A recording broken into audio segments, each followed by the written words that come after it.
Alhamdulillah Tuan. Sebelum ini Tuan ingin bertanya satu soalan yang mana yang dikatakan awal akhir zahir batin itu Allah. Macam mana tu Tuan? Tolong diperjelaskan. Assalamualaikum warahmatullahi wabarakatuh. Bismillahirrahmanirrahim. Ashhadu an la ilaha illallah wa ashhadu anna Muhammadar Rasulullah. Allahumma salli ala Sayyidina Muhammad wa ala ali Sayyidina Muhammad.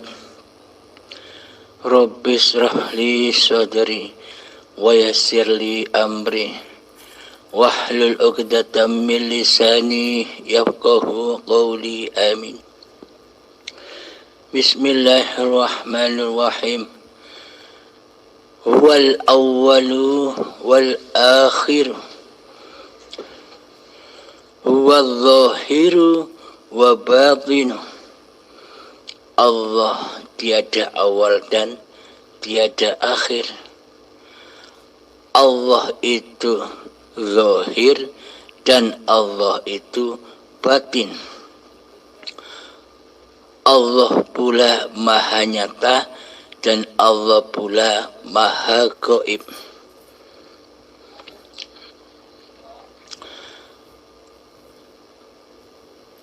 Awal bagi manusia ini Adam, tiada, dan akhir pun manusia ini kembali kepada Adam, yakni tiada.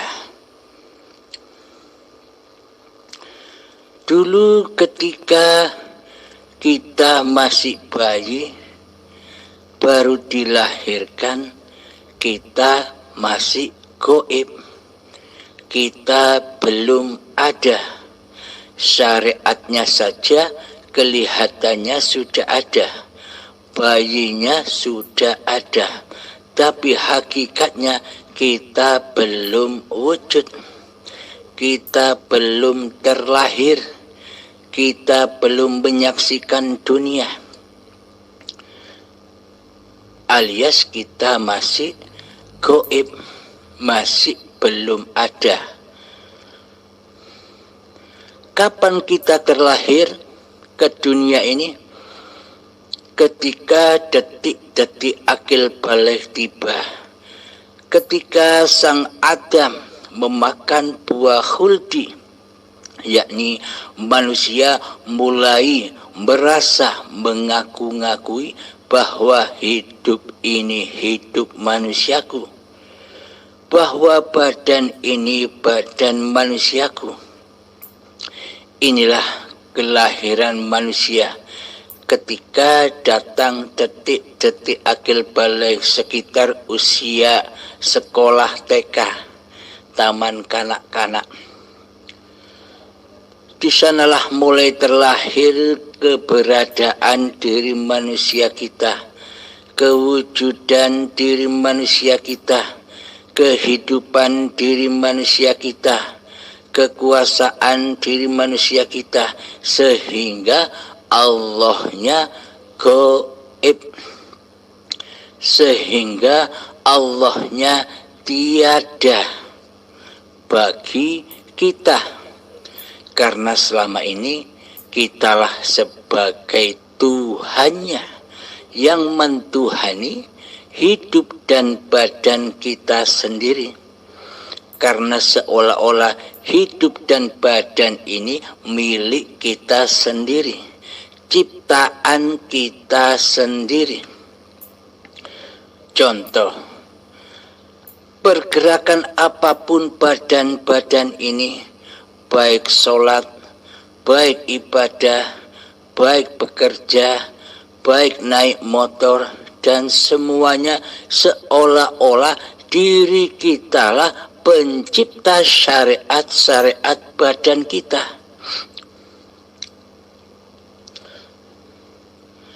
Karena selama ini kita belum menyadari, karena selama ini kita belum bertuhankan Allah.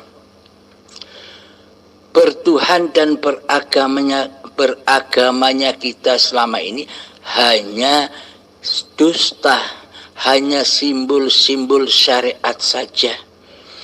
Akan tetapi hati kita masih ateis, belum bertuhan, melainkan mentuhani diri kita sendiri.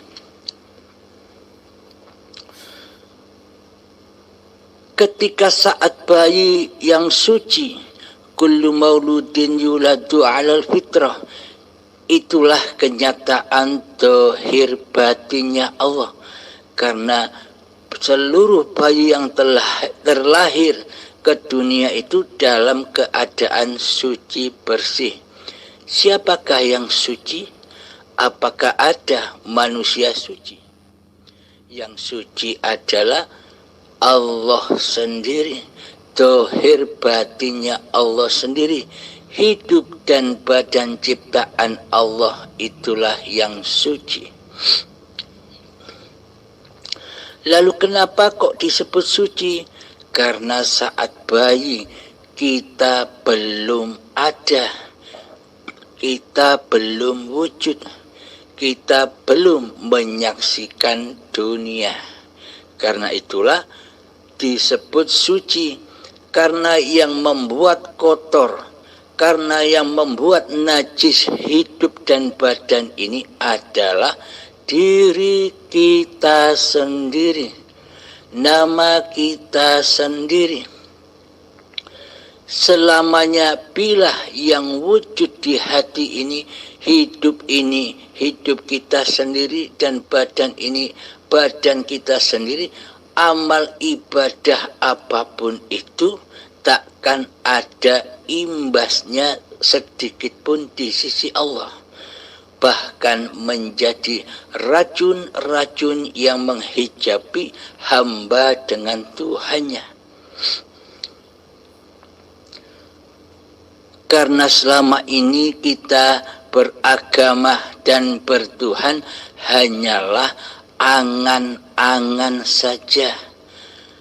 Hanya kata-katanya saja.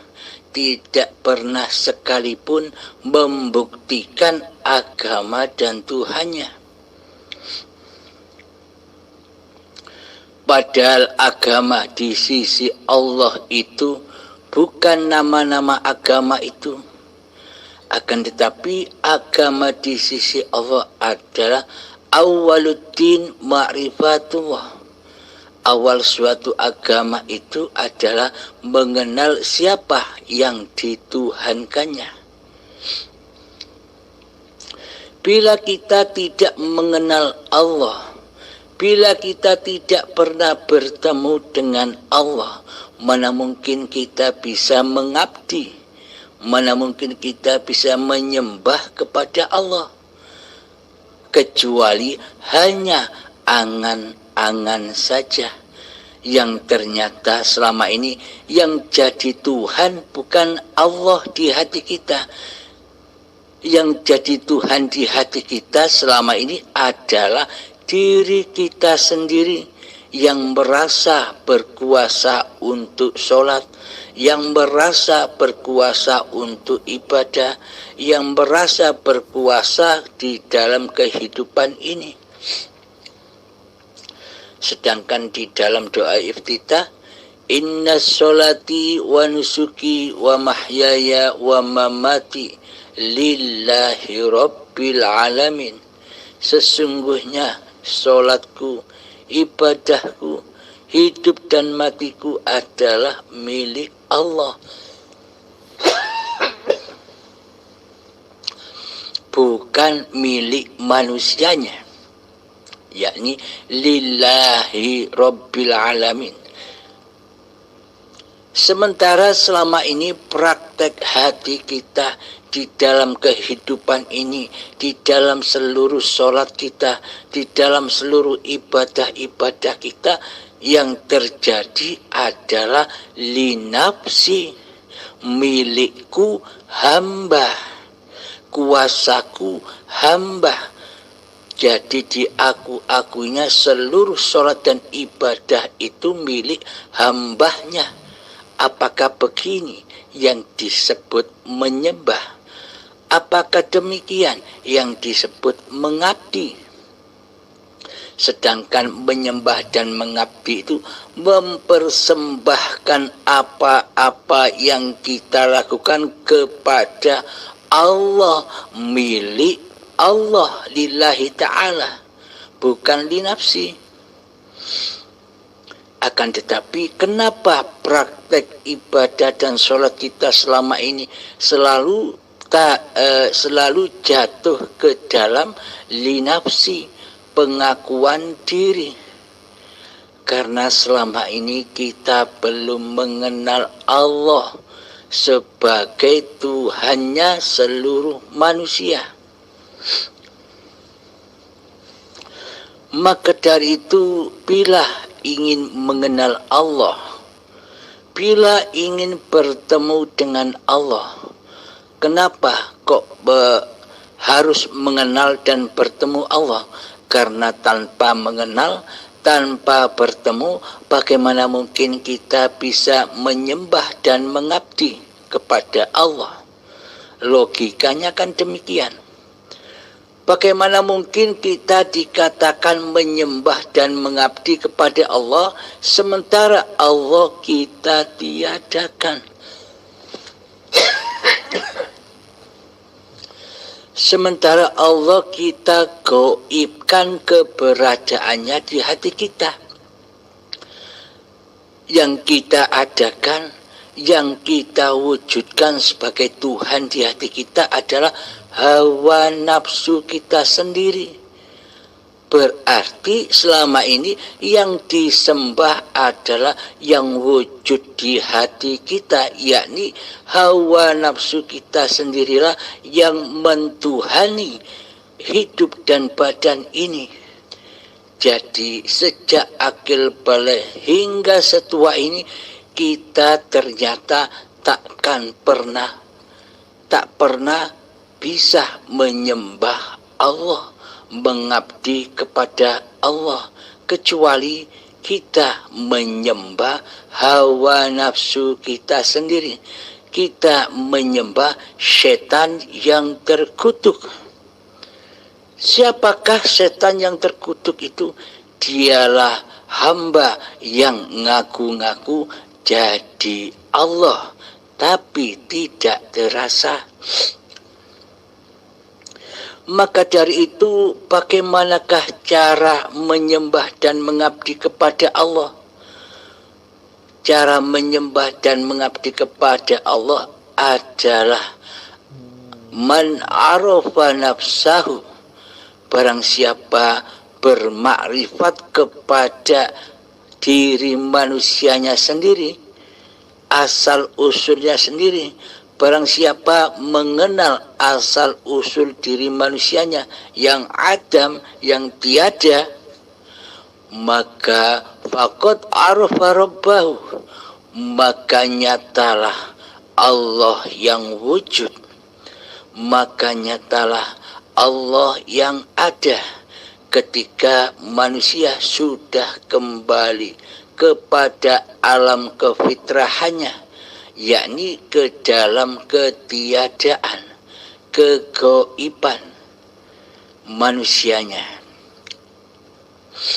maka ma'rifatilah dulu diri manusia kita.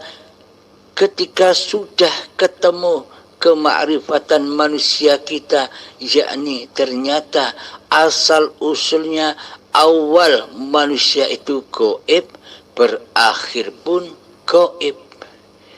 Inilah yang dimaksud mengabdi kepada Allah, yakni hati sudah taubat dari menjadi Tuhan selama ini. Ketika manusianya sudah hancur lebur, ketika manusianya sudah kembali ke alam ketiadaannya, maka nyatalah bahwa hidup inilah Allah. dan badan inilah tanda bukti bahwa Allah itu berkuasa atas segala tindak laku badan-badan ini. Inilah yang dimaksud alam lillahi ta'ala. Inilah yang dimaksud alam akhirat, yakni berakhirnya manusia menjadi Tuhan. Inilah yang dimaksud taubatan nasuha. Ketika manusia sudah bertobat seperti yang demikian, maka terhapuslah segala dosa-dosa manusia sejak dari akil balik hingga setua ini, maka terhapuslah dengan bersih dosa-dosa yang pernah dilakukan. Apa sih dosa itu? Hakikat dosa, nyatanya dosa itu adalah ketika di dalam hati kita yang jadi Tuhan, yang mentuhani, yang merasa hidup di dalam hati kita adalah hidup manusia kita sendiri. Kuasa diri manusia kita sendiri, itulah kenyataannya dosa, hakikatnya dosa. Bisa dirasakan bukan? Nah, itulah dosa. Ketika manusia mensekutukan Allah dengan dirinya, itulah yang dimaksud dosa. Meskipun sholat, tapi di hatinya mensekutukan Allah dengan diri manusianya yang bisa sholat, itulah dosa. Meskipun ibadah, tapi di hati manusianya masih merasa mentuhani dan menguasai ibadah-ibadahnya, itu juga dosa. Dan perilaku di atas, di luar ibadah dan sholat, pasti semuanya jatuh kepada linafsi. Karena induk dari segala induk ibadah di dalam sholatnya hancur, maka di luar sholatnya pun hancurlah amalianya. Karena terjadinya amal pasti diakui oleh manusianya lah yang merasa berkuasa untuk berbuat.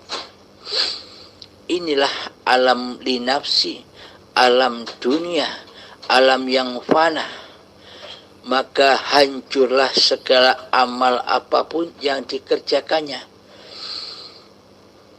Akan tetapi bila di hati ini sudah nyata bahwa hidup ini Allah, ditandai, diawali dengan keadaman diri manusia kita, kematian kehidupan manusia kita, maka nyatalah bahwa ini Allah, inilah yang dimaksud pahala itu. Nyata bukan? Jadi ketika sholat Allahu Akbar, maka yang memaha besarkan Allah itu adalah zatnya sendiri, yakni hayatullah, yang bisa berkalam Allahu Akbar, yang bisa mengangkat tangan untuk takbiratul ikhram, yaitu hidup itu sendiri, yang memaha besarkan dirinya sendiri. Tak satu pun manusia bisa memaha besarkan Allah. Tak satu pun manusia bisa berzikir kepada Allah kecuali hidup itulah yang memaha besarkan diri zatnya sendiri.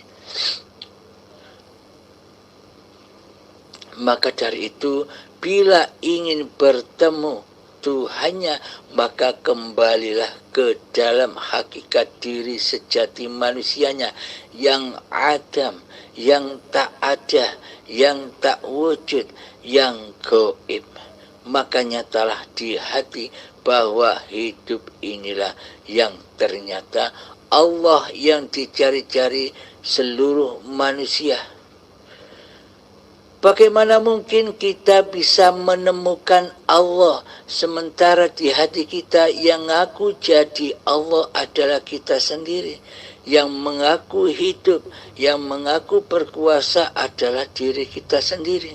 Maka muhal kita bisa beribadah kepada Allah.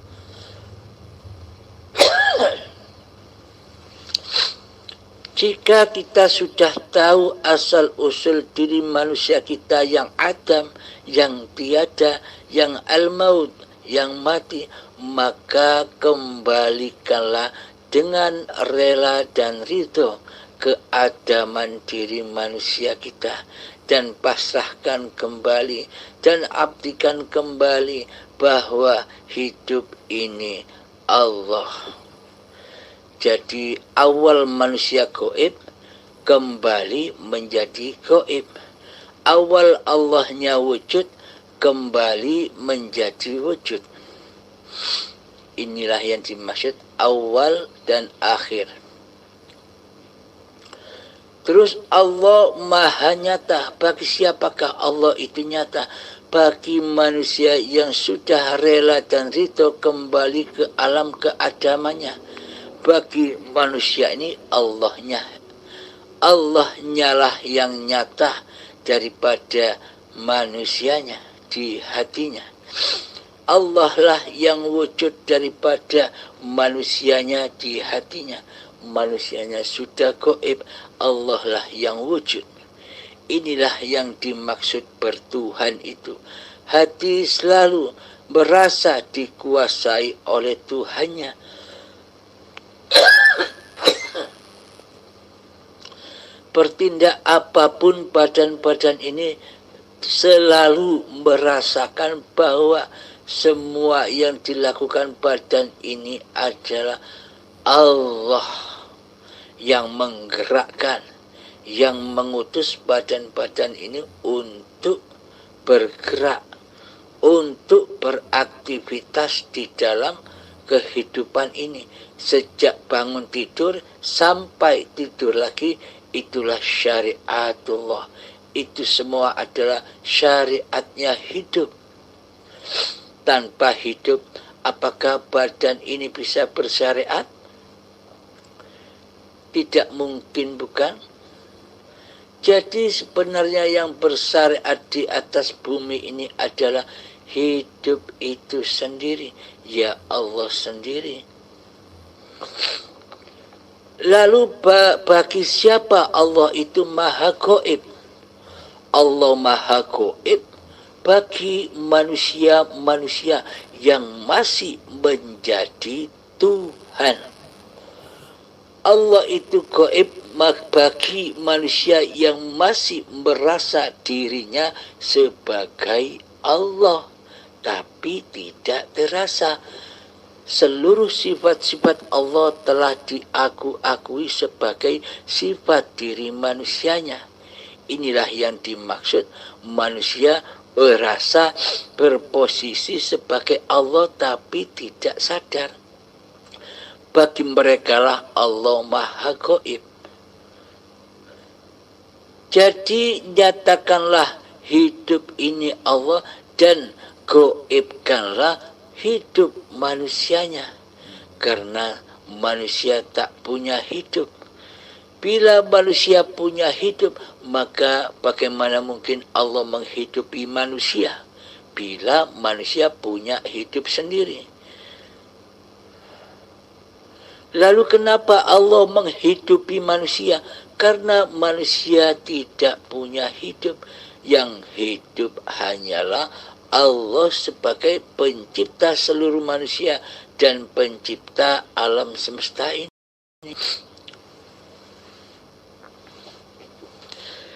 Alhamdulillahirabbil alamin. Semoga keterangan yang singkat ini bisa kita hayati, bisa kita tafakuri bersama.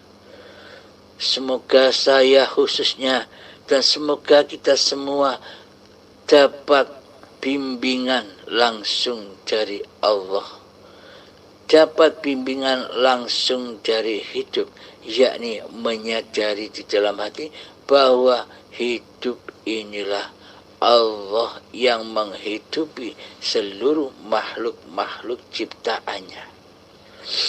Alhamdulillahirabbil alamin. Akhir kalam. Assalamualaikum warahmatullahi wabarakatuh.